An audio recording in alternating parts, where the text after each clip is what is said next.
ରପ ଆରେ ତୁ ଏଣେ ତେଣେ ବୁଲିକି ସମୟ କାହିଁ ନଷ୍ଟ କରୁ? ତୋର ଭବିଷ୍ୟତ ଅଛି, ପାଠ ପଢ, ଭଲ ମଣିଷ, ଏଣେ ତେଣେ ବୁଲୁଛୁ କାହିଁକି? ସବୁଆଡେ ବସିଛୁ। ତମେ କିଏ ଯେ କହିବାକୁ? ମୁଁ ବଡ ହେଲିଣି, ମୁଁ ମୋ ସ୍ୱାଧୀନରେ କାମ କରେ। କଣ କହିଲୁ? ତୁ ବଡ ହେଇଗଲୁ ବୋଲି ମୋର ବାପ ହିସାବରେ କିଛି କହିବାର ଅଧିକାର ନାହିଁ? ବାରେ ପୁଅ ବା, ତ ଖାଇ ପିଇ ବଡ ହେଇଗଲୁ, ତୋର ଏବେ ଡେଣା ଲାଗଲା, ଆଉ ବାପ କିଏ?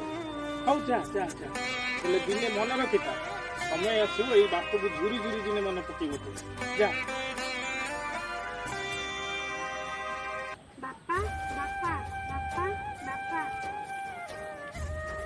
ବାପା ମୋର ଭୁଲ ହେଇଯାଇଛି, କ୍ଷମା କର ବାପା। ଉଠ ବାପା, ମୋର ଭୁଲ ହେଇଯାଇଛି ବାପା। ଉଠ, ମୁଁ ତମର ଆଉ ଯାଉଛି ବାପା। ଉଠ ବାପା, ମୁଁ ଆଉ ତମକୁ କେବେ କହିନି। ଉଠ ବାପା, ଉଠ ବାପା, ବାପା ଉଠ ବାପା। ଧିକ୍ ତ ବାପ ପଣିଆକୁ ଧିକ୍, ଏମିତିଆ ପୁଅ ଜନ୍ମ କରିଛୁ। ଆରେ ଏମିତିଆ ପୁଅ ଥିଲେ ତ ବଞ୍ଚିବି ଯା ମରିକି ସେ, ତୋର ମରିଯିବା ଭଲ। ଧିକ୍ ତ ବାପ ପଣିଆ ଧିକ୍, ତୋର ମରିଯିବା ଭଲ। ହଁ ହଁ, ତୋର ମରିଯିବା ଭଲ।